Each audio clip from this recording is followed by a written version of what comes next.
السلام علیکم ورحمۃ اللہ وبرکاتہ، نحمده ونصلی علی رسولہ الکریم، اما بعد فاعوذ باللہ من الشیطان الرجیم، بسم اللہ الرحمن الرحیم، رب اشرح لی صدری ویسر لی امری واحلل عقدۃ من لسانی یفقہوا قولی۔ امثال القرآن پروگرام کے سلسلے میں آج ہم کفار کے اعمال کی مثال پڑھیں گے۔ اس سلسلے میں ہم 2 مثالوں کا مطالعہ کریں گے۔ پہلی مثال سورۃ النور کی آیت نمبر 39 ہے اور دوسری سورۃ ابراہیم کی آیت نمبر 18۔ تو پہلے ہم سورۃ النور کی آیت کو دیکھیں گے۔ ارشاد باری تعالیٰ ہے، اور وہ لوگ جنہوں نے کفر کیا ان کے اعمال ایک چٹیل میدان میں سراب کی طرح ہیں، سخت پیاسا اسے پانی سمجھتا ہے، یہاں تک کہ جب وہ اس کے پاس آتا ہے تو وہ کچھ بھی نہیں پاتا، بلکہ اللہ تعالیٰ کو اپنے پاس پاتا ہے تو وہ اسے اس کا حساب پورا پورا دے دیتا ہے، اور اللہ جلد حساب لینے والا ہے۔ دوسری مثال ارشاد باری تعالیٰ ہے، جو لوگ اپنے رب کا انکار کرتے ہیں ان کے اعمال کی مثال اس راکھ کی مانند ہے جس پر آندھی والے دن تیز ہوا چلی، اور جو کمائی انہوں نے کی اس میں سے وہ کسی بھی چیز پر قادر نہ ہوں گے، یہی دور کی گمراہی ہے۔ سب سے پہلے ہم پہلی مثال کے بارے میں پڑھیں گے۔ یہ مثال سورۃ النور میں ہے۔ اس مثال سے قبل جو آیات آئی ہیں اس میں اللہ تعالیٰ نے مومن کے حال کو بیان کیا ہے کہ وہ دنیا میں نور میں زندگی بسر کرتا ہے، اس کے دل میں نور ہوتا ہے، اس نور کی وجہ سے وہ نیک اعمال بھی کرتا ہے۔ پھر اللہ تعالیٰ بیان کرتے ہیں کہ آخرت میں مومن ہمیشہ کی نعمتوں کو پانے میں کامیاب ہو جائے گا۔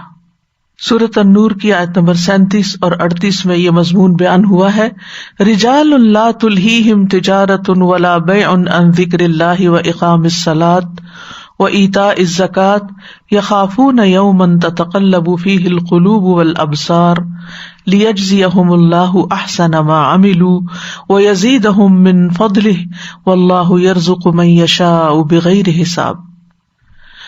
وہ مرد جنہیں اللہ کے ذکر سے اور نماز قائم کرنے اور زکوٰۃ دینے سے نہ کوئی تجارت غافل کرتی ہے اور نہ کوئی خرید و فروخت، وہ اس دن سے ڈرتے ہیں جس میں دل اور آنکھیں الٹ جائیں گی، تاکہ اللہ انہیں اس کا بہترین بدلہ دے جو انہوں نے کیا، اور انہیں اپنے فضل سے زیادہ عطا کرے، اور اللہ جسے چاہتا ہے بے حساب دیتا ہے۔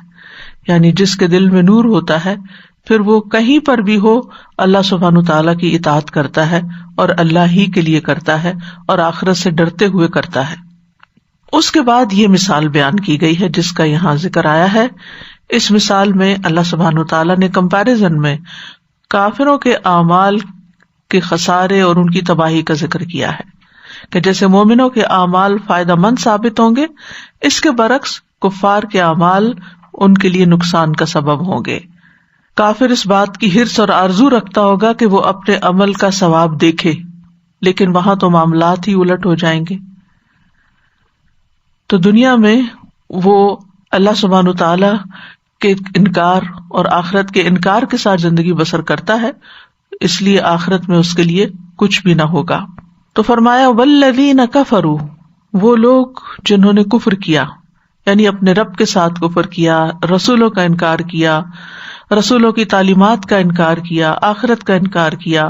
تو یہاں پر ان لوگوں کی مثال بیان ہوئی ہے، اور یہ وہ لوگ ہیں جو خود بھی کفر اختیار کرتے ہیں اور دوسروں کو بھی گمراہ کرتے ہیں، اور یہ سب کچھ کرنے کے باوجود کیا سمجھتے ہیں کہ وہ ہدایت پر ہیں، وہ صحیح کام کر رہے ہیں، اور وہ اپنے اعمال کی جزا کی توقع بھی رکھتے ہیں کہ انہیں کچھ ملے گا، لیکن اعمالہم کسراب، ان کے اعمال سراب کی طرح ہیں۔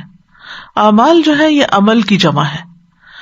عمل ہر اس کام کو کہتے ہیں جو انسان ارادے کے ساتھ کرتا ہے، قصداً سرزد ہوتا ہے اس سے، جس کے پیچھے نیت ہوتی ہے، ارادہ ہوتا ہے، اور یہ فعل کے مقابلے میں خاص ہے۔ فعل کا لفظ کبھی انسان کی طرف اس عمل کے لیے منسوب ہوتا ہے جس میں ارادہ نہ ہو، جیسے آپ کو جسم میں کہیں کھجلی ہوئی ہے تو آپ بغیر ارادے کے آٹومیٹیکلی وہاں اپنا ہاتھ ڈال کے کھجا لیں گے، یا کوئی چیز آپ نے گرتے ہوئے دیکھی تو بغیر ارادے کے ہی اس کو سنبھالنے کی کوشش کی.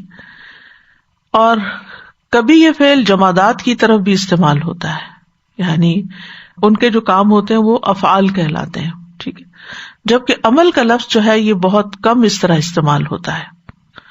تو اعمالہم کسراب، یعنی ان کے وہ اعمال جو انہوں نے ارادے سے، پلاننگ سے، تدبیر کے ساتھ کیے ہوئے ہیں کہ جس پر وہ کسی نفع یا فائدے کی توقع بھی رکھتے ہیں، لیکن وہ ہے اس طرح جیسے سراب ہوتی ہے. سراب کا روٹ سین را با ہے، سرب. اس کا اصل مطلب ہوتا ہے نشیب کی طرف جانا، نیچے کی طرف جانا. وہ پانی جو مشکیزے سے ٹپکتا ہے اس کو ماء سرب کہتے ہیں. اور سراب اصل میں کہتے ہیں مراج کو شدت گرمی میں، گرمیوں کے سخت موسم میں دوپہر کے وقت دور بیابان یا صحرا میں جو چمکتی ہوئی ریت ہے وہ پانی کی طرح نظر آتی ہے کہ گویا پانی چمک رہا ہو. ہوتی وہ ریت ہے، ہوتی وہ مٹی ہے، لیکن وہ پانی نظر آتی، اس کو سراب کہتے ہیں. بظاہر دیکھنے سے یوں معلوم ہوتا ہے جیسے وہاں پانی بہ رہا ہے یا پانی کھڑا ہے. تو اس سے پھر ہر وہ چیز جو بے حقیقت ہو اس کو تشبیہ کے طور پر سراب کہا جاتا ہے. اس کے بالمقابل جو چیز ہوتی ہے وہ شراب کہلاتی. یعنی سین کے نقطے کے ساتھ یعنی شراب جس کو بولتے ہیں. تو عربی میں ہر وہ چیز جو پی جاتی ہے، شراب اردو والی نہیں ہے، یہ عربی کی شراب ہے، یعنی مشروب کے معنوں میں. تو جو چیز بظاہر شراب نظر آئے، پینے کی چیز نظر آئے، جب وہ وہاں پر پہنچے انسان تو وہ سراب ہو جائے، یعنی شین کے نقطے اڑ چکے ہوں اور سراب باقی رہ جائے. یعنی بظاہر کچھ نظر آئے لیکن حقیقت اس کے برعکس ہو.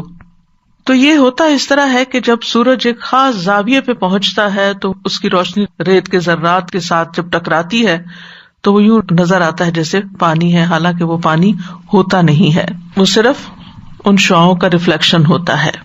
اور دیکھنے والے کو ایک وہم ہوتا ہے، اس کی آنکھ کا دھوکا ہوتا ہے، اس کی حقیقت کچھ بھی نہیں ہوتی. لہذا وہ تمام چیزیں جو دیکھنے میں کچھ نظر آتی ہیں لیکن اصل میں ان کے اندر وہ چیز ہوتی نہیں، ان سب پر یہ لفظ سراب کا استعمال کیا جاتا ہے. تو یہاں کفار کے اعمال کو سراب سے تشبیہ دی گئی ہے، یعنی وہ اعمال جو وہ اپنے خیال میں بہت اچھے کرتے ہیں اور وہ سمجھتے ہیں کہ اگر مرنے کے بعد اٹھے تو ان کو کام آئیں گے، فائدہ دیں گے. جیسے عرب کے جو مکہ کے کفار تھے وہ بیت اللہ کی خدمت کرتے تھے، حاجیوں کو پانی پلاتے تھے، صدقہ خیرات کے بڑے بڑے کام کرتے تھے، اور اسی طرح صلہ رحمی کرتے تھے، وعدے پورے کرتے تھے، جھوٹ سے بچتے تھے. یعنی ان کے اندر بہت ساری خوبیاں بھی تھیں، بہت بہادری کا مظاہرہ کرتے تھے. لیکن نبی صلی اللہ علیہ وسلم کے انکار کی وجہ سے، کفر کی وجہ سے ان کو یہ بتایا جا رہا ہے کہ ان کے یہ اعمال انہیں کوئی بھی فائدہ نہ دیں گے، کسی کام نہیں آئیں گے. وہ تو محض سراب کی طرح ہوں گے کہ جس سے ان کی توقع یہ ہوگی کہ یہ کوئی فائدے کی چیز ہے. پیاسا ہوتا ہے جو شدید حاجت مند ہوتا ہے کہ اس کو کچھ پینے کو مل جائے، تو ان کی شدید حاجت کے وقت جب انہیں اس کی شدید ضرورت ہوگی وہ ان کے لیے بیکار ہوں گے. اور یہ سراب کہاں ہے؟ بقیعۃ، قیع کا لفظ قاع سے ہے، قاع، قاف الف عین، جیسے جار سے جمع جیرا، تو قاع سے قیع اور قیعان جمع آتی ہے، یعنی قاع ان کی جمع ہے قیع بیسیکلی، اور اس کی جمع قیعان بھی ہوتی ہے. جدید عربی میں قاع کہتے ہیں ہال کو، بڑے کمرے کو. تو قاع اس ہموار اور پھیلی ہوئی زمین کو کہتے ہیں جو بہت وسیع ہوتی ہے، جس میں نباتات نہیں ہوتے، یعنی پلین صاف چٹیل میدان. قرآن پاک کی ایک اور آیت میں بھی یہ لفظ استعمال ہوا ہے، وَيَسْأَلُونَكَ عَنِ الْجِبَالِ فَقُلْ يَنْسِفُهَا رَبِّي نَسْفًا فَيَذَرُهَا قَاعًا صَفْصَفًا لَا تَرَىٰ فِيهَا عِوَجًا وَلَا أَمْتًا. اور وہ تجھ سے پہاڑوں کے بارے میں پوچھتے ہیں، کہہ دیجئے میرا رب انہیں اڑا کر بکھیر دے گا، پھر انہیں ایک چٹیل میدان بنا کر چھوڑ دے گا. یعنی پہاڑوں کی جگہ ساری زمین فلیٹ ہو جائے گی، جس میں نہ تو کوئی کجی دیکھے گا نہ ابری ہوئی کوئی جگہ. اور یہاں قیع کے ساتھ با بھی آیا ہے جو مصاحبت کے لیے ہے، یعنی بقیعۃ، اس چٹیل میدان میں، فی قیعۃ مراد ہے، یعنی ویسے مراد یہ ہے لیکن فی نہیں کہا گیا، بی کہا گیا. اس کی کیا وجہ ہے؟ بی جب کسی لفظ کے ساتھ لگتا ہے تو ساتھ لگ جانے کے معنی میں آتا ہے.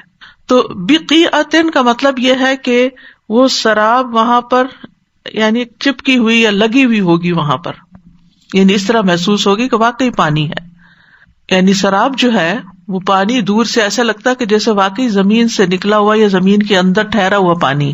اس لیے فی قیع نہیں کہا گیا بلکہ بی، اس سے معنی میں تھوڑا سا فرق آ جاتا ہے.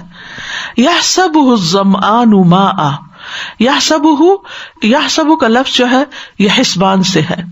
حسبان ہوتا ہے حساب کتاب کرنے والا، دو متضاد چیزوں میں سے ایک کا فیصلہ کرنا اور اس پر پختہ عزم کر لینا جبکہ دوسری چیز کا خیال بھی پیدا نہ ہو. مثلاً یہ کہ وہ سراب کو پانی سمجھتا ہے، اس کے ذہن میں یہ خیال بھی نہیں ہوتا کہ وہ پانی نہیں، وہ کچھ اور ہے. اس کے برعکس ظن بھی آتا ہے، ظن گمان کے لیے. تو گمان کرنے والے کے دل میں دو متضاد چیزوں کا خیال ہوتا ہے اور ان دو میں سے وہ ایک کو زیادہ فوقیت دے دیتا. نہیں، میرا خیال ہے یہ ہے. یعنی حسبہ کا معنی کیا، اس نے یہ سمجھا اور سمجھنے میں دو چیزوں میں سے ایک کے اوپر اس کا شرح صدر ہو گیا کہ یہی چیز ہے، لیکن ظنہ میں متردد ہے لیکن پھر ایک کو دوسرے پر چوز کر لیتا ہے. تو تھوڑا سا خفیف سا فرق ہے. یحسب الظمآن، ظمآن یہ مبالغے کا صیغہ ہے فعلان کے وزن پر. ظمأ سے ہے، آج کل آپ رمضان میں دعا پڑھتے ہوں گے ذهب الظمأ، پیاس چلی گئی، وابتلت العروق وثبت الاجر انشاءاللہ. تو ظمأ پیاس کو کہتے ہیں اور اس سے ظمآن جو ہے سخت پیاسا. جیسے جوع بھوک کو کہتے ہیں تو جوعان سخت بھوکا. تو شدید پیاسا جب سراب کو دیکھتا ہے تو وہ اس کو پانی سمجھ لیتا ہے اور اس کے وہم و خیال میں بھی یہ بات نہیں آتی کہ یہ کوئی اور چیز ہو سکتی ہے. اس کا پورا یقین ہوتا ہے کہ یہ پانی ہی ہے، لہٰذا وہ اس کے پیچھے بھاگنا شروع ہو جاتا ہے اور ہانپتا ہے اور بھاگ دوڑ کر کے محنت کر کے جب وہاں پہنچتا ہے تو وہ ایک دھوکا ہوتا ہے، وہاں تو کچھ بھی نہیں ہوتا. اگر آپ نے کبھی پاکستان میں سخت گرمی کے موسم میں دوپہر کے وقت ٹریول کیا ہو کسی باہر کے علاقے میں تو دور سے سڑک ایسے ہی نظر آتی جس سے اس پہ پانی کے پیچز ہیں، اور خاص طور پر اگر آپ کو پیاس لگی ہو اور آپ کو گرمی بھی محسوس ہو رہی ہو تو آپ کو بہت اچھا لگتا ہے وہ سراب کے شاید تھوڑا تھوڑا پانی کی چھینٹیں ہی اڑتے دیکھ لیں گے تو خوشی ہوگی، لیکن جب وہاں پہنچتے ہیں تو وہ غائب ہو چکا تھا، پھر ایک اور سراب نظر آتا ہے. اسی طرح وہ چلتا جاتا ہے سلسلہ. تو کفار کو ان کے باطل اعمال اسی طرح دھوکہ دیں گے کہ وہ ان کو اچھے کام سمجھتے رہے. وَهُمْ يَحْسَبُونَ أَنَّهُمْ يُحْسِنُونَ صُنْعًا، لیکن وہاں پہنچیں گے تو کچھ بھی نہیں ہوگا سوائے محرومی کے، بربادی کے، کچھ بھی نہیں.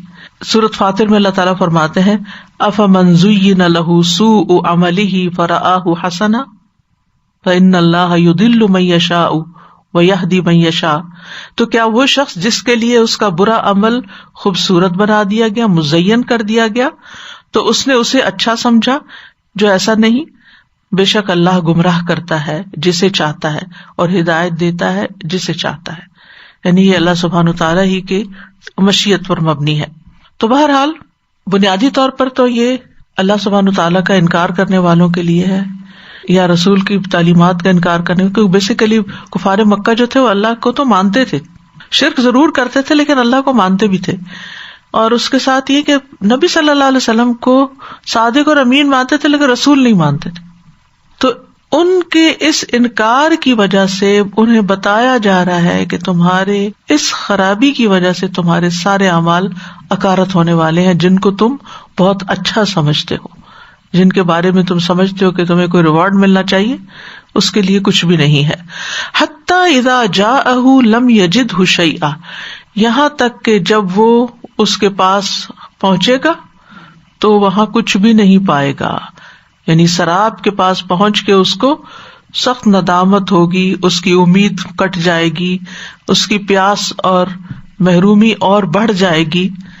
اور یہ بالکل ایسے ہی ہے نا کہ جب انسان کو کسی چیز کی شدید ضرورت ہو، کسی دوا کی شدید ضرورت ہو یا کسی کھانے کی ہو اور اس کو بتایا جائے کہ یہاں سے 200 میل کا سفر کر کے تم جاؤ فلاں جگہ تمہیں یہ چیز مل جائے گی، اور وہ اپنی گاڑی دوڑاتا ہے اور جب وہاں پہنچتا ہے تو کہتے ہیں کہ آؤٹ آف اسٹاک، ختم ہو گئی، بس آپ کے آنے سے تھوڑی دیر پہلے ہی ختم ہوئی ہے. تو اس وقت انسان کا حال کیا ہوگا، خصوصاً اگر کوئی لائف سیونگ ڈرگ ہو یا کوئی اور اس طرح کی چیز ہو کہ جس پر اس کی زندگی کا انحصار ہو، جس کے بغیر اس کے لیے تباہی ہو. بعض اوقات ایسا ہوتا ہے نا کہ آپ کے لیے کوئی ڈیڈ لائن ہوتی ہے اسائنمنٹ جمع کرانے کی یا پھر کوئی ٹیکس جمع کرانے کی یا کچھ، تو اب وہ ہوتا ہے کہ رات کے 12 بجے تک آپ کرا سکتے ہیں، اور آپ جب وہ کرا رہے ہوتے ہیں تو اس وقت آپ کا یا تو کمپیوٹر اسٹک ہو جاتا ہے یا پھر اور اسی طرح کا کوئی مسئلہ پیش آ جاتا ہے، اور آپ کی ہوئی ساری محنت زیرو ہو جاتی ہے کہ وہ ٹائم پہ نہیں. دنیا میں تو پھر دوبارہ بھی چانس مل جاتا ہے، وہ آپ کا سیکھا ہوا علم ضائع نہیں ہوتا، لیکن یہاں تو ٹوٹل بربادی ہے کہ حاصل کچھ بھی نہیں ہے. نہیں کسی بھی ایسے شخص کو ذہن میں لا کے یا اپنے ہی کسی ایکسپیرئنس کو کہ عین آخری وقت جب آپ اس کو فائنل کر رہے ہو کسی چیز کو تو وہ چیز ہاتھ سے ہی اڑ جائے، نکل جائے. میرے ساتھ ایک دفعہ ہوا، میں نے ایک آرٹیکل لکھا بہت ریسرچ کر کے، بہت محنت کر کے، کئی دن لگا کر، اور غلطی میری یہ تھی کہ میں اس کو قلم سے نہیں لکھ رہی تھی، میں اس کو ڈائریکٹ کمپیوٹر پہ ٹائپ کر رہی تھی. جو چیز ملتی وہ لا کے ٹائپ کر لیتی، جو چیز ملتی ریفرنسز آگے پیچھے سب کچھ.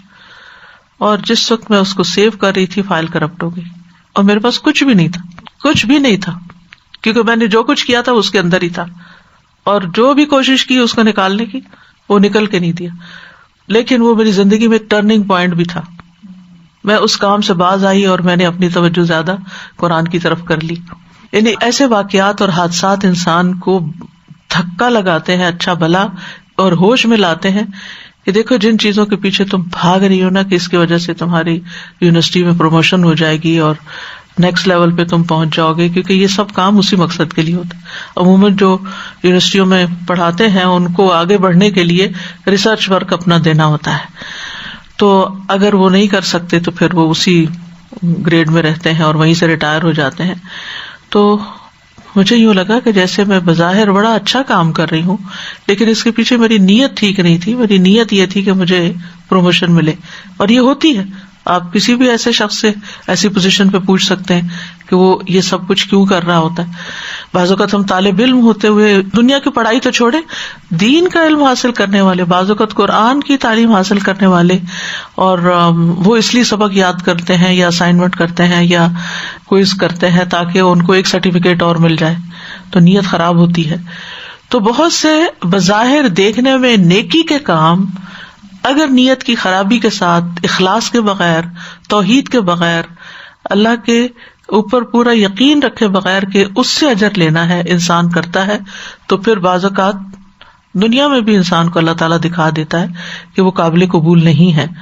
اور کہاں یہ کہ آخرت میں تو پھر انسان کے پاس کوئی چارہ ہی نہیں ہوگا، کوئی آپشن ہی نہیں ہوگی، کچھ اور کر بھی نہیں سکتا ہوگا. تو بہرحال کافر کا عمل چمکتی ہوئی ریت کی طرح ہے جو پانی کا منظر پیش کرتا ہے، اور کافر اس کو پانی خیال کرتا ہے، اور اس کو پیاس بھی شدید لگی ہے، ضرورت بھی بہت ہے، لیکن جب وہ اس تک پہنچے گا مرنے کے بعد تو وقت ہاتھ سے نکل چکا ہوگا، سوائے ناکامی اور نامرادی کے کچھ حاصل نہیں ہوگا. وَوَجَدَ اللَّهَ عِندَهُ فَوَفَّاهُ حِسَابَهُ، اور اللہ کو اس کے پاس پائے گا تو اس کو پورا اس کا حساب دے دے گا. اللہ اکبر. اس نے تو یہ سوچا ہی نہیں تھا کہ اللہ نے میرا حساب لینا ہے، حساب کتاب پر تو اس کو یقین ہی نہیں تھا، اور اچانک اس کو ایک ایسی سچویشن پیش آئے گی کہ وہ ہکا بکا رہ جائے گا کہ یہ سب کچھ اللہ کے لیے کرنا تھا اور اللہ ہی نے اس کی جزا دینی تھی. ثم یجزاہ الجزاء الاوفی، پھر وہ اس کا پورا بدلہ دے گا. تو اب جس نے اللہ کے لیے کام ہی نہیں کیا، ابتغاء مرضات اللہ اس کی ترجیح ہی نہیں رہی، تو اس کو وہاں کیا ملے گا؟ اس کا تو پھر اچھا خاصا حساب ہو جائے گا. فوفاہ حسابہ، اور وہ اس کے عمل کی اس کو جزا دے گا، اور وہ عمل جو کہ اللہ کے لیے ہے نہیں تو لہٰذا اللہ کے ہاں تو اس کے لیے خسارہ ہی خسارہ ہے. یعنی اس میں بھی آپ دیکھیں کہ انسان آنکھیں بند کر کے کسی راستے میں چل رہا ہو اور آنکھیں کھولے تو اپنے سامنے کسی ایسے کو پائے جس کی اس کو کوئی توقع نہیں، تو یہ اس کے لیے اس سے بڑی شاکنگ بات کیا ہو سکتی ہے؟ اچھا اس کے لیے کرنا تھا. اب اس کو یاد آیا کہ میری تو ڈائریکشن ہی غلط تھی، میری تو سوچ ہی غلط تھی، میری تو نیت ہی ٹھیک نہیں تھی. واللہ سریع الحساب، اور اللہ بہت جلد حساب لینے والا ہے.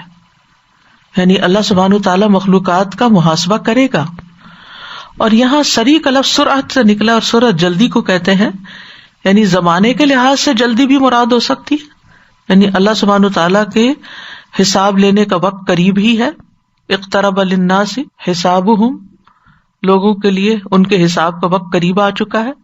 یا پھر وما یدریک لعل الساعۃ قریب، جیسے سورۃ شورى میں آتا ہے، اور تجھے کون سی چیز آگاہ کرتی ہے شاید کہ قیامت قریب ہی ہو. اور دوسرا یہ کہ حساب لینے میں جلدی، یعنی ایک ہے زمانے کے لحاظ سے جلدی، اور دوسرا یہ کہ حساب کرنے میں جلدی، یعنی بذات خود حساب تیز رفتاری سے مکمل ہو جائے گا. یعنی اللہ سبحانہ تعالیٰ ساری مخلوقات کا حساب ایک دن میں پورا کر دے گا، بلکہ دن کے بھی ایک حصے میں، اور ہر ایک کو اس کے عمل کے مطابق سب کچھ دے دیا جائے گا. یہ لو، تو مخلوقات کا محاسبہ جو ہے اس کی دو قسمیں ہیں، دو طرح کا محاسبہ ہوگا. دو طرح کے لوگ ہیں محاسبے کے اعتبار سے. ایک ہے ایمان والوں کا محاسبہ، مومنوں کا محاسبہ.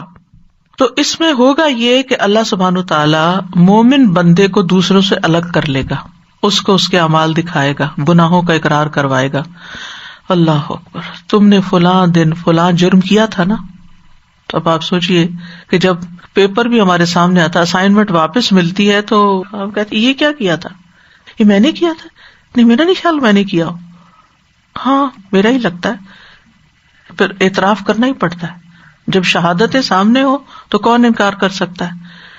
تو اللہ سبحانہ تعالیٰ مومن بندے کو اس کے اعمال دکھا کے اس سے اقرار کروائے گا، وہ اعتراف کرے گا، اور بندہ سمجھے گا کہ اب تو میں گیا، اب میری شامت آئی. تو اللہ سبحانہ تعالیٰ فرمائے گا میں نے ان گناہوں پر دنیا میں پردہ ڈال دیا تھا، آج بھی میں ان کو معاف کرتا ہوں. لہٰذا اس سے یہ بھی پتہ چلتا ہے کہ انسان کو دنیا میں اپنے گناہوں کی تشہیر نہیں کرنی چاہیے. مجاہرین جو ہیں گناہوں کو کھلم کھلا بیان کرنے والے، ہم نے یہ کیا تھا، فلاں غلط کام کیا، فلاں، اس سے پرہیز کرنا چاہیے. اگر کہیں کوئی غلطی ہوئی، کوئی گناہ ہوا، اللہ سے توبہ معافی کرے، اور جس انسان کے حق میں کوتاہی اس سے معافی مانگ لیں، لیکن اب تیسرے چوتھے بندے کو نہیں بتاتے پھرے کہ میرے سے فلاں کے حق میں یہ کمی ہوئی اور میں نے یہ غلط کیا. گناہوں کو چھپا ہی رہنے، وہ گندگی ہے اس کو چھپا کے ہی رکھیں، اور اس پہ اللہ سبحانہ تعالیٰ سے معافی مانگتے رہے. اسی لیے نبی صلی اللہ علیہ وسلم نے فرمایا تھا من نوقش الحساب عذب، جس سے حساب لے لیا گیا اس کو عذاب دیا ہی جائے گا. یعنی اس کا مطلب کیا ہے؟ حضرت عائشہ نے اس کے بارے میں پوچھا تھا کہ اللہ سبحانہ تعالیٰ یہ نہیں فرماتا فسوف یحاسب حسابا یسیرا؟ آپ نے فرمایا یہ تو صرف نامہ اعمال کو پیش کرنا ہے. ایک آدمی کے اعمال پیش کیے جائیں گے یہاں تک کہ وہ اقرار کر لے گا. جب وہ اقرار کر لے گا ان کا، تو اللہ تعالیٰ فرمائے گا میں آج تمہارے گناہوں پہ پردہ ڈالتا ہوں جیسے میں نے دنیا میں ڈالا، اور میں تمہیں معاف کرتا ہوں. یہ ہے آسان حساب. لیکن جس کے سوال شروع ہو گئے کہ کیوں کیا تھا، تو کیوں کا جواب ہم میں سے کس کے پاس ہے؟ کسی کے پاس نہیں. اللہ سبحانہ تعالیٰ ہم سب کا حساب آسان کرے، بلکہ بغیر حساب کے جنت میں بھیج دے. دوسرا ہے محاسبہ کفار کا. دوسرے لوگوں کا حساب اس طرح نہیں ہوگا جیسے مومنوں کا ہوگا. امام ابن تیمیہ کہتے ہیں کہ حقیقت حال اس طرح سے ہوگی کہ کافروں کا حساب اس طرح نہیں لیا جائے گا کہ ان کی نیکیاں اور برائیاں تول لی جائیں، کیونکہ ان کی نیکیاں ہوں گی ہی نہیں، لیکن ان کے اعمال شمار اور محفوظ کیے گئے ہوں گے کہ یہ انہوں نے کیا تھا، یہ اچھے کام کی تھی، برے کیے تھے، سب گنے ہوئے ہوں گے. ان کو ان کے اعمال کے سامنے کھڑا کیا جائے گا، یہ کیا تھا تم نے، وہ اقرار کریں گے، اور ان کو ان کے اعمال کی وجہ سے رسوا کر دیا جائے گا. ساری مخلوق کے سامنے اللہ تعالیٰ فرمائے گا ہؤلاء الذین کذبوا علی ربہم الا لعنۃ اللہ علی الظالمین. یہ ہیں وہ لوگ جنہوں نے اپنے رب پہ جھوٹ بولا، سن لو ظالموں پر اللہ کی لعنت ہے. تو بہرحال اس آیت میں جو مثال بیان ہوئی ہے وہ بنیادی طور پر یہ کہ جو لوگ کفر کے ساتھ نیک اعمال کرتے ہیں انہیں ان کا فائدہ شاید دنیا میں تو پہنچ جائے لیکن آخرت میں نہیں ملے گا. یعنی کافر جو اچھے اعمال بجا لاتا ہے، حساب کتاب کے دن اسے اس کے نیک اعمال دکھائے بھی گئے تو اس پر جزا نہیں دی جائے گی، کیونکہ اس نے آخرت کے لیے اللہ کی رضا کے لیے کیے ہی نہیں. اس بارے میں صحیح مسلم میں ایک حدیث بھی آتی ہے کہ قیامت کے دن ایک پکارنے والا پکارے گا کہ وہ گروہ اس کی پیروی کرے جس کی وہ پیروی دنیا میں کرتا تھا. اس اعلان کے بعد جتنے گروہ بھی اللہ تعالیٰ کے سوا بتوں وغیرہ کو پوجتے تھے سب جہنم میں جا گریں گے. صرف وہ لوگ بچ جائیں گے جو اللہ ہی کی عبادت کرتے تھے، چاہے نیک ہو یا برے. اور کچھ لوگ اہل کتاب میں سے بھی بچ جائیں گے جو اللہ تعالیٰ کی عبادت کرتے تھے، چاہے نیک تھے یا نہیں. پہلے یہود کو بلا کے پوچھا جائے گا تم دنیا میں کس کی عبادت کرتے تھے؟ کہیں گے ہم دنیا میں اللہ کے بیٹے عزیر علیہ السلام کی عبادت کرتے تھے. ان سے کہا جائے گا تم جھوٹ کہتے ہو، اللہ کی نہ تو کوئی بیوی ہے نہ کوئی بیٹا، اب کیا چاہتے ہو؟ وہ کہیں گے اے ہمارے رب ہم پیاسے ہیں، ہمیں پانی پلا دیں. تو اشارے سے کہا جائے گا تم پانی کی طرف کیوں نہیں جاتے؟ تو وہ دور دیکھیں گے جیسے پانی ہو، تو وہ جہنم ہوگا، تو انہیں جہنم میں وہاں دھکیل دیا جائے گا. وہ جہنم سراب کی طرح دکھائی دے گا، پھر وہ جہنم میں جا پڑیں گے. پھر نصارہ کو بلایا جائے گا، ان سے بھی یہی پوچھا جائے گا، ان کا بھی یہی جواب ہوگا کہ ہم مسیح علیہ السلام کی عبادت کرتے تھے. پھر ان کو بھی یہی جواب ملے گا کہ تم نے جھوٹ کہا، اللہ کی نہ کوئی بیوی ہے نہ بیٹا ہے. ان سے بھی پوچھا جائے گا کیا چاہتے ہو؟ وہ بھی کہیں گے کہ ہم بہت پیاسے ہیں. تو ان سے کہا جائے گا کہ وہ دیکھو سامنے اس طرف جاؤ، جہنم کی طرف جو سراب دکھائی دے رہا ہوگا، اور پھر اس طرح ان کو بھی جہنم میں ڈال دیا جائے گا. اس حدیث سے یہ بات بھی پتہ چلتی ہے کہ قیامت کے دن ہر انسان پیاسا ہوگا، سخت گرمی کا دن ہوگا. اور مومنوں کے لیے خوشخبری یہ ہے کہ ان کے لیے نبی صلی اللہ علیہ وسلم کے پاس حوض کوثر پر پانی نصیب ہوگا، اور جو ایک دفعہ اس کو پی لے گا پھر پورا حشر کا عرصہ اس کو پیاس نہیں لگے گی. تو بہرحال یہاں اس مثال کے اندر چند اور باتیں جو سائڈ بائی سائڈ نظر آ رہی ہیں، وہ ہے کہ سراب کا لفظ نکرہ ہے، جو اس بات کی طرف اشارہ ہے کہ سراب ایک معمولی چیز ہوتی ہے، یعنی پیاسے انسان کا دل اس کے ساتھ وابستہ ہو جاتا ہے لیکن اس کی حقیقت کچھ نہیں ہوتی، یعنی تحقیر کے لیے لایا گیا. نکرہ تعظیم کے لیے بھی ہوتا ہے، نکرہ تحقیر کے لیے بھی ہوتا ہے. پھر یہ کہ اعمال کی تشبیہ کے لیے مثل کا لفظ استعمال نہیں ہوا، کا لفظ استعمال ہوا ہے، کا سراب. اور کا لفظ جو ہے ان اعمال کو حقیقت اور شکل و صورت میں سراب سے بھی کم مرتبے میں رکھ دیتا ہے، یعنی گویا وہ جو اعمال ہیں وہ سراب سے بھی کم چیز ہے، کوئی حقیقت نہیں ہے. پھر یحسبہ الظمآن ماء کہا گیا ہے، یہ نہیں کہا گیا کہ دیکھنے والا اس کو پانی سمجھتا ہے، یہ نہیں کہا گیا سخت پیاسا اس کو پانی سمجھتا ہے. تو اس سے اور زیادہ بات کی شدت میں اضافہ ہوتا ہے، مبالغے کا صیغہ ہے جو ان کی شدت طلب کی طرف بھی اشارہ کرتا ہے اور ناکامی کی طرف بھی اشارہ کرتا ہے. یعنی ان کے اندر طلب بھی شدید ہوگی لیکن جب وہاں پہنچیں گے تو کچھ نہیں ملے گا، اور شدید تھکاوٹ اور کمزوری اور مایوسی اور وہ سب کچھ لاحق ہو جائے گا. حتیٰ اور اذا جو ہے یہ سفر کی مشقت کو ظاہر کر رہے ہیں کہ بھاگ دوڑ کر کے وہ سراب تک پہنچا. اور شیء کا لفظ بھی یہاں پر قابل غور ہے، یعنی کچھ بھی نہیں، یہ بھی نکرہ ہے. تو اللہ کے نزدیک انسان کی قدر و قیمت جو ہے اس کے عمل اور اس کے پیچھے نیت کے مطابق ہے. ٹھیک ہے، یعنی اللہ سبحانہ و تعالیٰ کسی انسان کو جو وزن دیتا ہے اس کے اعمال کی کثرت اور مزید اس کی کوالٹی یعنی نیت کی درستگی کے مطابق دیتا ہے، یا ایمان اس کے بنیاد میں ہوتا ہے. اب دوسری مثال جو ہے وہ بھی کفار کے اعمال ہی کی ہے. مثل الذین کفروا بربہم، ان لوگوں کی مثال جنہوں نے اپنے رب کا انکار کیا، اپنے رب کے ساتھ کفر کیا.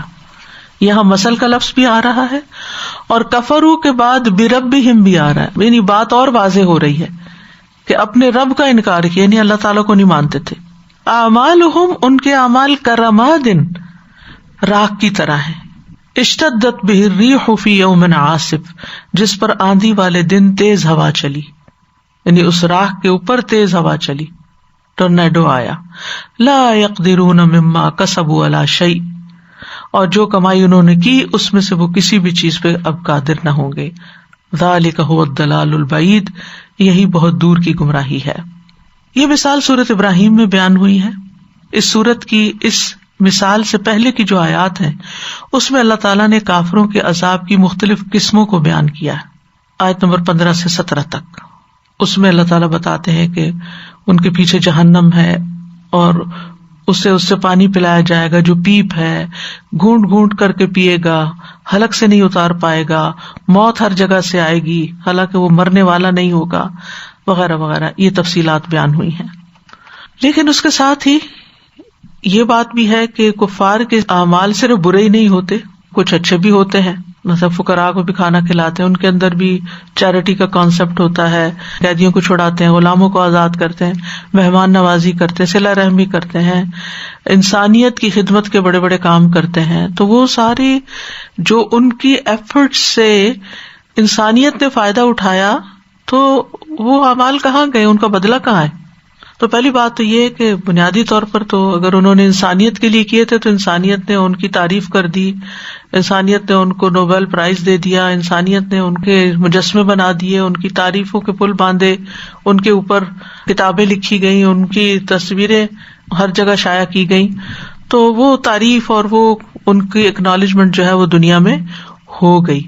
لیکن چونکہ انہوں نے آخرت کو سامنے رکھ کے کچھ کیا نہیں تو سب کچھ رائے گاں گیا، باطل ہو گیا. عین ضرورت کے وقت وہ کچھ بھی فائدہ نہیں اٹھائیں گے، بلکہ ان کی حسرت اور غم میں مزید اضافہ ہو جائے گا. تو مثل الذین کفروا بربہم، مثال ان لوگوں کی جنہوں نے کفر کیا اپنے رب کا. اعمالہم، یعنی یہاں تھا مثل اعمال الذین کفروا بربہم، ٹھیک ہے. تو اعمال جو ہے یہاں محذوف ہے، یا صفت الذین کفروا بربہم، تو ان کی صفت آگے بیان ہوئی ہے. تو مراد یہ ہے کہ قیامت کے دن کفار کے اعمال کی مثال، جنہوں نے اپنے رب کا انکار کیا، وہ کیا ہے؟ اعمالہم کرماد، ان کے اعمال راکھ کی طرح. راکھ کیا ہوتی ہے؟ کسی چیز کے مکمل طور پر جل جانے کے بعد جو چیز بچتی ہے وہ راکھ کہلاتی ہے. ایش لسان العرب میں ہے کہ رماد آگ کو جلانے کے بعد جو کوئلے کا پاؤڈر رہ جاتا ہے اس کو کہا جاتا ہے، جو انگاروں کے اوپر سے اڑ اڑ کر ادھر ادھر بکھر جاتا ہے، بالکل پاؤڈر جیسا ہوتا ہے، اس کو رماد کہتے ہیں. اشتدت بہ الریح، وہ راکھ جو پہلے ہی بے وزن ہے، بہت باریک ہے، بہت ہلکی ہے، اس پر تیز آندھی چلی. اشتدت بہ الریح، بہت قوت والی ہوا. پیچھے بھی ہم ریح کے بارے میں پڑھ چکے ہیں، اور مراد اس سے یہ کہ آندھی ہے کہ جس نے راکھ اٹھا لی اور تیزی کے ساتھ اس کو اڑا دیا، ختم کر دیا. اب ایسے میں جو راکھ آندھی اڑا لے جائے اس کو کوئی پکڑ سکتا ہے اور اس کو اکٹھا کر سکتا ہے، اس سے کچھ نکال سکتا ہے؟ کچھ بھی نہیں، کسی کام کی بھی نہیں.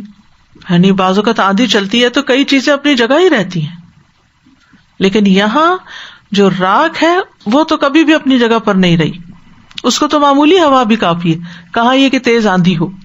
اور پھر دن بھی کیسا، فی یوم عاصف، آندھی والا دن. یعنی بعض دن ایسے ہوتے ہیں جس میں صبح سے شام تک ہوائیں چلتی ہیں. یعنی ہونا تو یہ تھا نا کہ ایسا دن جس میں شدید آندھی ہو، یہاں دن کو ہی آندھی والا دن کر دیا اور زیادہ شدت. تو آصف کا لفظ جو ہے یہ عصف سے ہے. عصف کہتے ہیں کا عصف معقول، نباتات کے ٹوٹے ہوئے تنکے، جیسے کچرا ہوتا ہے نا. اور ایک معنی یہ بھی کیا گیا کہ اس سے مراد تیز رفتار، یعنی آندھی جب بہت تیز رفتار سے چل رہی ہو. ریح عاصف، ریح عاصفہ بھی کہتے ہیں.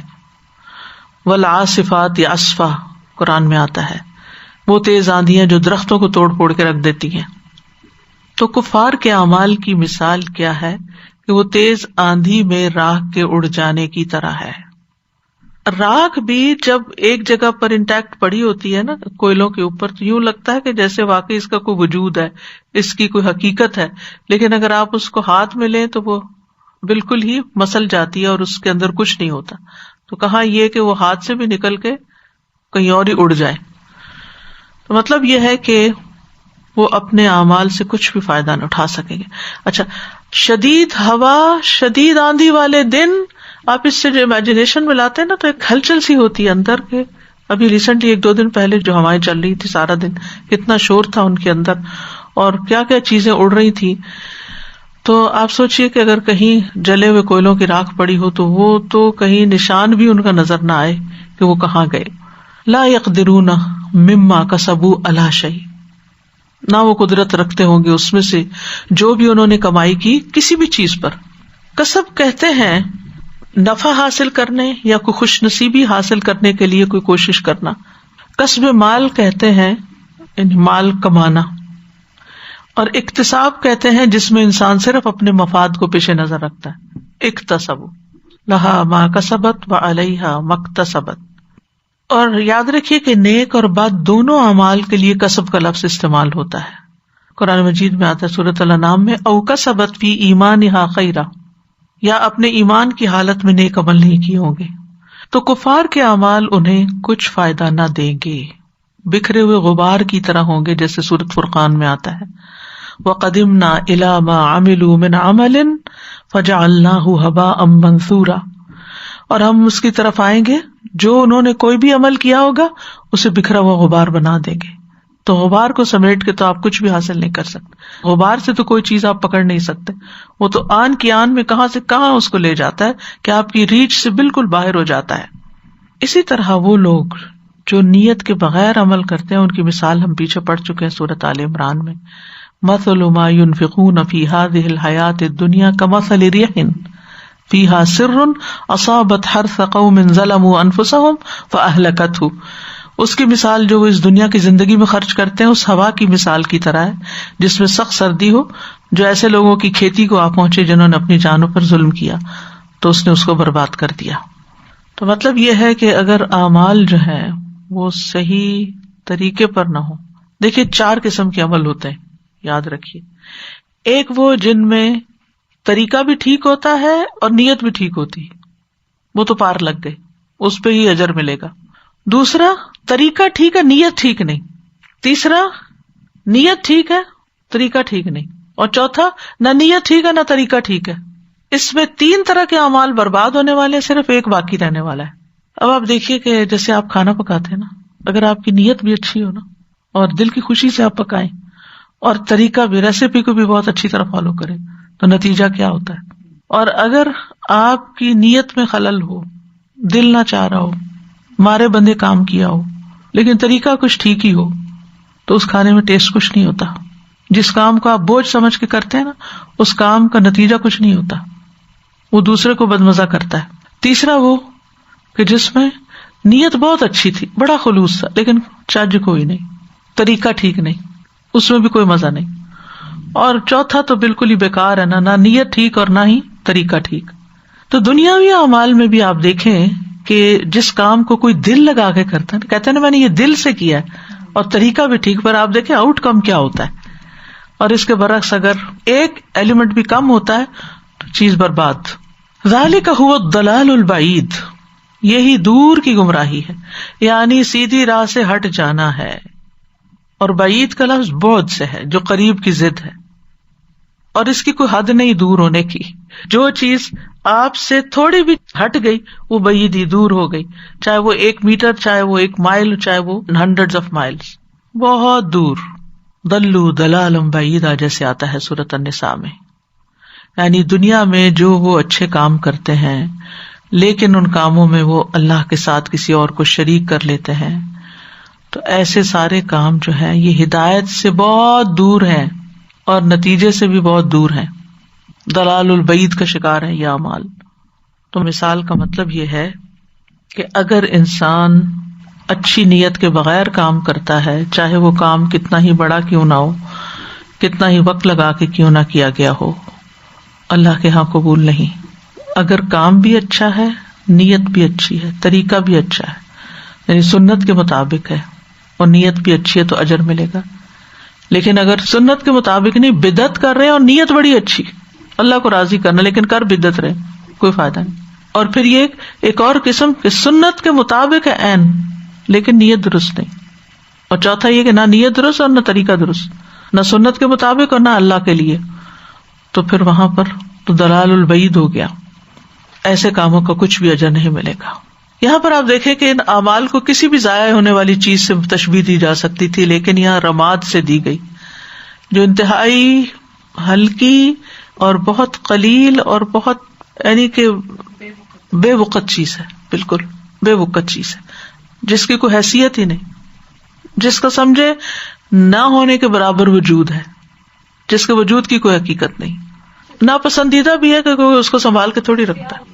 تو جب راکھ ختم ہو جاتی ہے تو اس سے مثال دی گئی کہ اعمال بھی ایسے ہی ختم ہو جائیں گے. اہل ایمان کے اعمال جو ہیں ان کے لیے راحت کا سبب ہوں گے، خوشی کا سبب ہوں گے. اہل کفر کے اعمال آگ کا ایندھن ہوں گے، الٹا چارج کیا جائے گا ان کو اور نتیجہ راکھ ہوگا. مٹی بھی نہیں کہا، راکھ کہا گیا کہ جل کے راکھ بنتی ہے نا، یعنی سب کچھ جل جائے گا، ختم ہو جائے گا. یعنی جس طرح راکھ آگ کا ایندھن ہوتی ہے کیونکہ آگ کے ساتھ ہی وہ پیدا ہوتی ہے، تو ان کے اعمال بھی ان کے لیے آگ ہی دہکائیں گے. اب ایک مثال میں سراب آیا ہے، ایک میں راکھ آیا ہے، دونوں ہی بے حقیقت سی چیزیں ہیں. تو سراب کی مثال جو ہے راکھ کی مثال سے زیادہ یعنی باریک ہے، اور راکھ جو ہے وہ بظاہر یعنی ہر ایک اس کو دیکھتا ہے اور اس کی بے حقیقتی کو سمجھتا ہے. پھر اسی طرح یہ ہے کہ کفار کے نیک اعمال جو ہیں قبول نہیں ہوں گے. جو اہم سبق یعنی ٹیک ہوم لیسن یہ ہے کہ اگر کوئی اچھا یا بڑے سے بڑا عمل کفر کے ساتھ کیا جائے یا پھر سیکنڈ لیول پر شرک اصغر نیت کی خرابی کے ساتھ کیا جائے تو وہ اعمال قبول نہیں ہیں. نفاق کے ساتھ کیا جائے تو عمل قبول نہیں ہوتے. ہاں دنیا میں کچھ نہ کچھ انسان کو بدلہ مل جاتا ہے، ایک وقتی تعریف مل جاتی ہے یا خوشی مل جاتی ہے یا اس کو تھوڑی سی تھرل ہوتی ہے، اس کو یہ ہوتا ہے کہ میں نے کچھ کیا ہے، کیونکہ ایک سینس آف اچیومنٹ ہوتی ہے اس کو. لیکن آخرت میں اس کے لیے کچھ نہیں. اور یہاں یہ بھی یاد رکھیے کہ اللہ سبحانہ وتعالیٰ کسی پہ ظلم کرنے والا نہیں ہے. اللہ تعالیٰ تو ذرے کے برابر بھی نیکی کا بدلہ دے گا. وَمَن يَعْمَلْ مِثْقَالَ ذَرَّةٍ خَيْرًا يَرَهُ، اگر ذرے برابر بھی نیکی کی اس کا بھی بدلہ پائے گا. وَمَن يَعْمَلْ مِثْقَالَ ذَرَّةٍ شَرًّا يَرَهُ، شر کو بھی وہ دیکھے گا. لیکن اللہ سبحانہ وتعالیٰ ان لوگوں کے اعمال کا بدلہ ان کو دنیا میں دیتے ہیں. مومن دنیا میں بھی پاتا ہے، آخرت میں بھی پاتا ہے. رسول اللہ صلی اللہ علیہ وسلم نے فرمایا بے شک اللہ تعالیٰ کسی مومن سے ایک نیکی کا بھی ظلم نہ کرے گا، دنیا میں اسے اس کا بدلہ عطا کیا جائے گا اور آخرت میں بھی اس کو اس کی جزا دی جائے گی. اور کافر کو دنیا ہی میں بدلہ عطا کر دیا جاتا ہے ان نیکیوں کا جو وہ اللہ کے لیے کرتا ہے، یہاں تک کہ جب آخرت میں فیصلہ ہوگا تو اس کے لیے کوئی نیکی نہ ہوگی جس کا اسے بدلہ دیا جائے. صحیح مسلم کی روایت میں آتا ہے جب کافر کوئی نیک عمل کرتا ہے تو اس کی وجہ سے دنیا سے ہی اسے لقمہ کھلا دیا جاتا ہے، یعنی کوئی اچھا کھانا اس کو مل جاتا ہے یا کوئی اور اس کو خوش کرنے والی چیز دنیا میں اسے مل جاتی ہے. جبکہ آخرت میں ان کے اعمال فجعلناہ ھباء منثورا، بکھرا ہوا غبار بنا دیں گے. اور جہاں تک مومن کے نیک اعمال کا معاملہ ہے، تھوڑا سا کمپیریزن ہو جائے تو یہ اعمال اس کو کس قدر فائدہ دینے والے ہیں. اور پھر یہ کہ عمل میں انسان کے قول، فعل، دل کی نیتیں، ارادے، خیالات یہ سب شامل ہو جاتے ہیں. یعنی زبان کی باتیں بھی اعمال ہیں، اعمال القلوب دل کے اعمال بھی، جو سوچتے ہیں آپ اچھی نیت رکھتے ہیں، اچھے ارادے کرتے ہیں، حسن ظن رکھتے ہیں، اللہ کو یاد کرتے ہیں، غور و فکر کرتے ہیں، سب اعمال القلوب ہیں. اس پر بھی اجر ملتا ہے. انسان کچھ بھی نہ کرے، صرف اللہ سبحانہ وتعالیٰ کو یاد کر رہا ہو، اس پر بھی اس کو اجر ملے گا. یہ اعمال القلوب ہیں. اور جوارح کے اعمال تو بے شمار ہیں. پھر مال کے ذریعے نیکیاں کمانا، پھر اپنے حیثیت رتبے کی وجہ سے کچھ نیکیاں کمانا. تو جو بھی طریقہ ہوتا ہے مومن کا خالص نیت کے ساتھ عمل کرنے کا، اس سے الذین آمنوا وعملوا الصالحات طوبی لہم وحسن مآب، ان کے لیے خوشخبریاں ہیں، اچھا ٹھکانہ ہے. پھر یہ ہے کہ عمل صالح اللہ کی طرف چڑھتا ہے. الیہ یصعد الکلم الطیب والعمل الصالح یرفعہ، پاکیزہ کلمات اللہ کی طرف چڑھتے ہیں اور نیک عمل اس کو بلند کرتے ہیں. یعنی اللہ کے نزدیک ان کی بڑی عظمت ہے. لیکن شرط یہ ہے کہ اخلاص بھی ہو، نبی صلی اللہ علیہ وسلم کی پیروی بھی ہو، اور یہ بھی یاد رکھیں کہ یہ نیک اعمال کرنے کا وقت یہ صحت اور جوانی اور ہوش کی حالت میں اس دنیا میں کیا ہوا عمل ہے. مرنے کے بعد قبر کا عمل نہیں شمار ہوگا. اس لیے فاستبقوا الخیرات سابقوا الی مغفرۃ من ربکم وجنہ، سارعوا سابقوا فاستبقوا، اس طرح کے ففروا، یہ سب الفاظ آتے ہیں.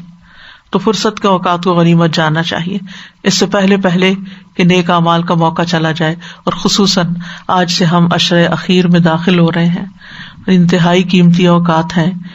نبی صلی اللہ علیہ وسلم کا طریقہ کیا تھا کہ آخری عشرے میں کیا کرتے تھے کہ آپ راتوں میں جاگتے تھے اور کمر کس لیتے تھے، یعنی باقی کام چھوڑ کر زیادہ عبادت کی طرف متوجہ ہو جاتے تھے.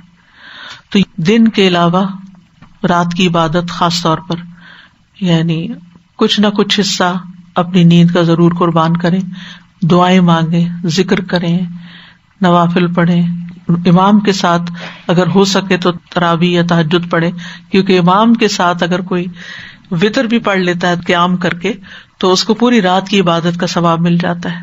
اپنی دعاؤں کی لسٹ تیار رکھیں کہ وہ آپ مانگیں. خاص طور پر صدقہ کریں، کیونکہ اگر آپ کو ان 10 راتوں میں سے کسی رات میں لیلۃ القدر نصیب ہو جاتی ہے تو پھر اس سے کیا فائدہ ہوگا؟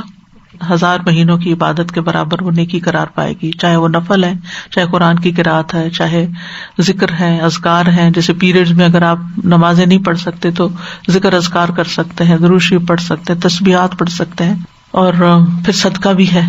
تو ہر رات صدقہ کریں، ہر رات اسپیشلی، یعنی اس نیت کے ساتھ صدقہ کریں کہ اس عشرے کا، اور پھر خاص طور پر جو طاق رات ہے، اور پھر خاص طور پر جو لیلۃ القدر ہے وہ بھی ان راتوں میں سے ایک ہے، تو اس میں اگر کیا تو پتہ نہیں وہ کتنا بڑا صدقہ ہو جائے اور اس کی وجہ سے کتنا بڑا اجر و ثواب ہو. اگر آپ خود نہیں کر سکتے تو اگر آپ سمجھتے ہیں کہ بیک ہوم یا کہیں بھی کوئی ایسے لوگ ہیں کہ جو روز کسی غریب کو دے سکتے ہیں. ایک تو یہ تھا نا کٹھا ہی کہیں دے دینا، اور ایک ہوتا ہے روز نکالنا، اور دن کو بندہ نکالتا ہے عام طور پہ، تو یہ کہ رات کو نکالیں، یعنی اس کی نیت کر کے خاص طور پر. یا آپ کسی کو ڈیلیگیٹ کر سکتے ہیں، اس کو نیابتاً کرتے ہیں، یعنی کسی کی طرف سے. مندوب ہوتا ہے ڈیلیگیٹ، یعنی کوئی آپ کی طرف سے وہی کام آپ اس کو کہہ دیں کہ یہ کرتا رہے تاکہ محروم نہ رہے. اسکیجول کر دیں، ہر رات نکل جائے گا. اور اتنی بے شمار ایڈز ہیں کہ جس میں دنیا بھر کے مسلمانوں کے اوپر جو آفات آئی ہوئی ہیں، کوئی یمن کے لیے مانگ رہا ہے، کوئی شام کے لیے مانگ رہا ہے، کوئی کہیں اور کے لیے، کوئی کسی مسجد کے لیے فنڈ ریزنگ کر رہا ہے، کوئی سال بھر کے. ظاہر ہے کہ جو دینی ادارے ہیں ان کے ایک بجٹ جو ہے انہی دنوں میں، انہی رمضان میں اور راتوں میں ہی بنتے ہیں. اب جیسے مسجدیں کھلی ہوتی تھی تو فنڈ ریزنگ کرتے تھے، تو جن جن مسجدوں کو آپ پہلے دیتے تھے تو ان کو بھولے نہیں، اب بھی ان تک ضرور پہنچائیں، چاہے آپ خود اب نہیں بھی جا سکتے اور وہاں اپنی پریزنس میں نہیں کر سکتے. لیکن کہنے کا مطلب یہ ہے کہ نیک اعمال کی طرف توجہ. کووڈ کی وجہ سے اور زیادہ آپ کے خاندان میں متاثرین ہوں گے، یعنی آپ خود سوچ سکتے ہیں، ہر شخص بس نیت اور ارادہ ہونا چاہیے. نہیں معلوم اگلے سال ہماری زندگی ہے کہ نہیں. کتنے ہی لوگ آپ کے، میرے قریبی پیارے صحت مند چلتے پھرتے رمضان میں یا رمضان سے چند دن پہلے دنیا سے چلے گئے ہیں. رمضان کے کچھ روزے رکھے ہیں اور باقی رکھنے نصیب نہیں ہوئے. انہیں تو نہیں پتا تھا کہ ہماری آخری شب قدر ہوگی، آخری طاق رات ہوگی جو لیلۃ القدر میں نصیب ہوگی. تو 5 چیزوں کو 5 سے پہلے غنیمت سمجھ لینا چاہیے. جوانی کو بڑھاپے سے پہلے، صحت کو بیماری سے پہلے، مالداری کو فقیری سے پہلے، فرصت کو مشغولیت سے پہلے، اور زندگی کو موت سے پہلے. تو یاد رکھیں نیک اعمال کا نتیجہ دنیا میں بھی نکلتا ہے، دنیا میں بھی صلاح دیتے ہیں. جیسے میں نے حدیث سنائی نا کہ اللہ تعالیٰ مومن کے ساتھ ایک نیکی کے معاملے میں بھی ظلم نہیں کرتا، ایک نیکی کے بھی، اس کے بدلے میں اسے دنیا میں بھی عطا کرتا ہے اور آخرت میں بھی جزا دیتا ہے. ہم اپنے رب کی رضا کے لیے کریں، وہ بدلہ دنیا میں بھی دے گا. ربنا آتنا فی الدنیا حسنۃ وفی الآخرۃ حسنۃ وقنا عذاب النار. تو نیک اعمال پکے ہوئے پھلوں کی طرح ہے نا، میٹھے پھلوں کی طرح، کہ جو آپ کو دنیا میں بھی ملیں گے اور آخرت میں بھی وہ پھل ملیں گے. سب سے پہلا فائدہ جو ہوتا ہے وہ ہوتا ہے کہ آپ کو پاکیزہ زندگی نصیب ہوتی ہے، مزید نیکیاں کرنے کی توفیق ہوتی ہے. اگر آپ نے رمضان اچھا گزارا نا تو یقیناً رمضان کے بعد آپ کے اعمال میں اضافہ ہوگا، تبدیلی آئے گی آپ کے اندر. من عمل صالحا من ذکر او انثی وہو مؤمن فلنحیینہ حیاتا طیبہ، یہ اللہ کا وعدہ ہے. وَلَنَجْزِيَنَّهُمْ أَجْرَهُمْ بِأَحْسَنِ مَا كَانُوا يَعْمَلُونَ. جو بھی نیک عمل کرے، مرد ہو یا عورت، اور وہ مومن ہو، ہم یقیناً اسے ضرور پاکیزہ زندگی بسر کرائیں گے، اور ہم انہیں ان کے اجر کا بدلہ ضرور دیں گے، یعنی ان کی محنت کا بدلہ آخرت میں بھی ضرور ملے گا ان بہترین اعمال کے مطابق جو وہ کرتے رہے.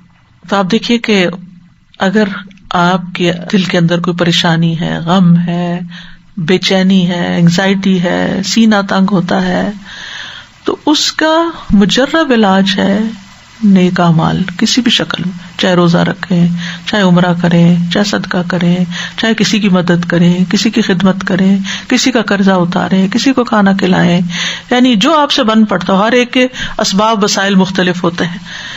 اللہ سبحانہ وتعالیٰ ان نیک اعمال کی وجہ سے یقیناً آپ کی اس پریشانی کو دور کرے گا. دوسرا فائدہ یہ ہوتا ہے کہ انسان کے گناہ مٹ جاتے ہیں. ان الحسنات یذہبن السیئات والذین آمنوا وعملوا الصالحات لنکفرن عنہم سیئاتہم. وہ لوگ جو ایمان لائے اور انہوں نے نیک کام کیے، یقیناً ہم ان سے ان کی برائیاں ضرور دور کر دیں گے. تو نیکیاں برائیوں کو مٹا دیں گی. تیسرا، ہدایت حاصل ہوتی ہے، یعنی انسان کو اللہ تعالیٰ رہنمائی دیتے ہیں کہ کرو کیا. ان الذین آمنوا وعملوا الصالحات یہدیہم ربہم بایمانہم.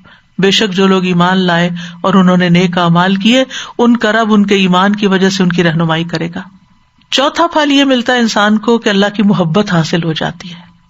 یعنی جب انسان نیک کام کرتا ہے تو اللہ سبحانہ وتعالیٰ اس بندے سے محبت کرتا ہے، اور جبریل کو بلا کر اعلان کرواتا ہے اور بتاتا ہے میں اس سے محبت کرتا ہوں، اور فرشتوں کو بتاؤ کہ میں محبت کرتا ہوں فلاں بندے سے، اور پھر وہ محبت زمین پر اتار دی جاتی ہے. تو یہ تفصیل حدیث میں آتی ہے، آپ کئی دفعہ پڑھ سن چکے ہیں. پانچواں ثمرہ یہ ہوتا ہے کہ مخلوق اس سے محبت کرنے لگتی ہے، یعنی وہ دل سے محبت کرتے ہیں ایسے شخص سے جو اللہ سے محبت کرتا ہے اور نیک کام کرتا ہے.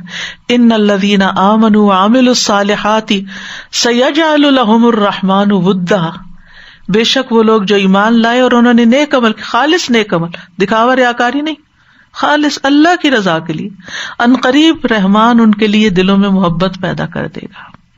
آپ کو اگر شکایت ہے نا کہ آپ کے آس پاس کے لوگ آپ سے محبت نہیں کرتے، آپ کی کیئر نہیں کرتے، تو بس آپ اللہ کے ہو جائیں، اللہ ان کے دلوں کو بدل دے گا. پھر عمل صالح آپ کو نیک لوگوں کے گروہ میں داخل کر دیتے ہیں. والذین آمنوا وعملوا الصالحات لندخلنہم فی الصالحین. جو لوگ ایمان لائے اور انہوں نے اچھے کام کیے، ہم انہیں ضرور نیک لوگوں میں داخل کر دیں گے، نیکوں کے گروہ میں. ان ولی اللہ الذی نزل الکتاب وهو یتولی الصالحین. نتیجہ کیا ہوگا؟ اللہ کی ولایت ملے گی، مدد ملے گی، کیونکہ اللہ یتولی الصالحین. ان الذین آمنوا وعملوا الصالحات اولئک هم خیر البریہ. بہترین مخلوق میں شمار ہوں گے. اللہ کی مخلوق بے شمار ہے، انسان، حیوان، بہت کچھ، لیکن سب سے ٹاپ پر مخلوق چنی ہوئی کون سی ہے؟ جو نیک اعمال کرنے والی ہے. پھر یہ کہ نیک اعمال انسان کی حفاظت کے علاوہ اس کے اہل و عیال کی حفاظت کا ذریعہ بنتے ہیں. وہ جو 2 بچے تھے نا، غلامین یتیمین، جن کی دیوار ٹوٹ رہی تھی اور ان کا خزانہ اس دیوار کے نیچے تھا، ان کی مدد خضر علیہ السلام نے کیوں کی؟ وَكَانَ أَبُوهُمَا صَالِحًا. ان کا باپ نیک تھا، مر گیا تھا، یتیم تھے، وہ تو جا چکا دنیا سے، وہ بیچارہ کچھ بھی نہیں کر سکتا بچوں کے لیے. اللہ سبحانہ تعالیٰ نے کسی اور کو مقرر کر دیا جو you take care of them. جب ہم اللہ کے لیے خالص ہو جاتے ہیں نا تو اللہ سبحانہ تعالیٰ ہماری یہ ذمہ داریاں خود اٹھا لیتا ہے. ہمیں پھر فکر کرنے کی ضرورت نہیں. ہمیں فکر کرنی چاہیے کہ ہم کہیں کمی کوتاہی تو نہیں کر رہے، ہمارے اعمال میں کیا کمی ہے. پھر اسی طرح ابن المنقدر کہتے ہیں اللہ تعالیٰ ایک نیک آدمی کی وجہ سے اس کی اولاد کی حفاظت کرتا ہے، اس کی اولاد کی بھی، اور اس کے خاندان اور قبیلے کی حفاظت کرتا ہے، اور جو گھرانے اس کے گرد و پیش رہتے ہیں ان کی بھی حفاظت کرتا ہے.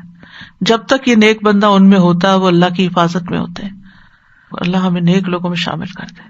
پھر یہ کہ دعائیں قبول ہوتی ہیں. وَيَسْتَجِيبُ الَّذِينَ آمَنُوا وَعَمِلُوا الصَّالِحَاتِ وَيَزِيدُهُم مِّن فَضْلِهِ. اور وہ ان لوگوں کی دعائیں قبول کرتا ہے جو ایمان لائے اور انہوں نے نیک اعمال کیا، اور انہیں اپنے فضل سے زیادہ بھی دیتا ہے. مصیبتوں کو دور کرتا ہے. یاد ہوگا آپ کو غار والوں کا واقعہ، یونس علیہ السلام کی مثال. اہل ایمان کے لیے بھی یہی حکم ہے نا، کذالک ننجی المؤمنین. اور آپ صلی اللہ علیہ وسلم نے حضرت ابن عباس کو فرمایا تھا کہ میں تمہیں چند کلمات سکھاتا ہوں جس سے اللہ تعالیٰ تمہیں فائدہ دے گا. احفظ اللہ یحفظک، احفظ اللہ تجدہ تجاہک. اور پھر یہ کہ تم اسے خوشحالی میں یاد رکھو، وہ تمہیں تکلیف میں یاد رکھے گا. اس کے برعکس کچھ کام ایسے ہیں جو نیک اعمال کو ضائع کر دیتے ہیں. اس میں سے سب سے اول کفر، شرک، آخرت کا انکار، اللہ اور رسول کے احکام سے آگے بڑھنا، تقدیر کا انکار، جو اللہ نے نازل کیا اس کو پسند نہ کرنا، دنیا کی خاطر عمل کرنا، ریاکاری اور دکھلاوا کرنا، قول و فعل میں تضاد، والدین کی نافرمانی اور احسان جتانا، بدعات، کسی کے بارے میں یہ کہنا کہ اللہ اسے معاف نہیں کرے گا. نماز اثر چھوڑنے والے کے اعمال ضائع، ظلم کرنے والے کے اعمال ضائع ہو جاتے ہیں، عہد پامال کرنے والے کے اعمال ضائع ہو جاتے ہیں، خائن کے اعمال ضائع، اللہ اکبر، غیبت کرنے والے کے اعمال ضائع، حقوق العباد میں کمی کرنے والے کے اعمال قیامت کے دن ان کو دے دیے جائیں گے جن کا حق مارا ہوگا. تنہائی میں غلط کام کرنے والوں کے اعمال برباد، یعنی بے حیائی کے کاموں سے نیک اعمال ضائع ہو جائیں گے. استغفر اللہ. بعض سلف اس بات سے ڈرتے تھے کہ کہیں بے حیائی کے اعمال کی وجہ سے ان کے نیک اعمال ضائع نہ ہو جائیں. تو کرنے کا کام کیا ہے کہ اپنے ایمان کو مضبوط کریں، ایمان کی تجدید کریں، خالص اللہ کی رضا کے لیے نیک اعمال کریں، نیک اعمال کی قبولیت کی دعا کریں، نیک اعمال سے جو فائدے حاصل ہوتے ہیں اس کی دعا کریں، اعمال کے قبول نہ ہونے سے ڈرتے رہیں کہ کوئی ایسا کام نہ ہو کہ اللہ تعالیٰ قبول نہ کرے. ایسے کاموں سے بچیں جو نیکیاں برباد کر دیتے ہیں. تو اللہ تعالیٰ سے دعا ہے کہ اللہ سبحانہ وتعالیٰ ہمیں نیک اعمال کی توفیق عطا فرمائے. ربنا آتنا فی الدنیا حسنۃ وفی الآخرۃ حسنۃ وقنا عذاب النار. اللہم انی اسألک علما نافعا ورزقا طیبا وعملا متقبلا. اللہم انی اسألک العافیۃ فی الدنیا والآخرہ. ربنا اغفر لی ولوالدی وللمؤمنین یوم یقوم الحساب. ربنا لا تزغ قلوبنا بعد اذ ہدیتنا وہب لنا من لدنک رحمہ انک انت الوہاب. ربنا انک جامع الناس لیوم لا ریب فیہ ان اللہ لا یخلف المیعاد. ربنا وآتنا ما وعدتنا علی رسلک ولا تخزنا یوم القیامہ انک لا تخلف المیعاد. اللہم لا تخزنا یوم القیامہ، اللہم لا تخزنا یوم القیامہ. اللہم انی اعوذ بک من ضیق الدنیا و ضیق یوم القیامہ. اللہ دنیا کی تنگی اور آخرت کی تنگی سے نجات دینا، اس سے بچا کے رکھنا. یا اللہ تمام بیماروں کو صحت عطا فرما. یا اللہ دنیا میں جہاں جہاں لوگ بیمار ہیں، پریشان ہیں، کووڈ کی وجہ سے کسی بھی طرح کی تکلیف اور پریشانی میں مبتلا ہے، یا اللہ ان سب پر اپنی رحمت فرما اور اس بیماری، اس بلا، اس مصیبت کو ہم سے دور کر دے. یا رب العالمین تو ہمیں ہر حال میں راضی رہنے کی توفیق دے. یا رب العالمین جو پریشان ہیں، دکھی ہیں، بیمار ہیں، انہیں صبر جمیل کی توفیق دے تاکہ ان کا اجر ضائع نہ ہو. جزا فضا سے بچا. یا اللہ خوف دور کر دے، بھوک دور کر دے، امن نصیب کر دے. یا اللہ ہمیں دنیا اور آخرت کی بھلائی عطا فرما دے. ربنا تقبل منا انک انت السمیع العلیم وتب علینا انک انت التواب الرحیم. وصلی اللہ تعالی علی خیر خلقہ محمد وعلی آلہ واصحابہ واہل بیتہ اجمعین برحمتک یا ارحم الراحمین. الہی